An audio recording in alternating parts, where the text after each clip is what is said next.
Do you want to be able to change your email on your TikTok account? Well, then you have come to the perfect video, because in this video, I'm going to show you step by step exactly how to do this, but it is very important that you do watch this video and follow along step by step for it to work, just so you know. And the first step is going to be very simple. We need to firstly come into our TikTok account and come to our profile right here, as you can see. So now on my TikTok account, I'm going to firstly click on the three lines in the top right corner. So click on the three lines. And as you can see, I get a couple of options in here. Now I'm going to click on settings and privacy. And now I should be taken to this page. Now I'm just going to click on account in here, as you can see.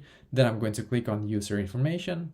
Then I'm going to select email in here. And as you can see, this is the current email that is linked to my account right now. But if I want to be able to actually change my email, then of course I'm just going to click on change email in here. And then what will happen is that I will need to enter my new email, and then that new email will get a code that you need to enter to be able to actually verify it. And then you will be able to change your email on TikTok. So that is basically exactly how to do this. So let me know in the comments below. Maybe if you have any questions, I will try to answer to as many as I can. And also I wish you the best day.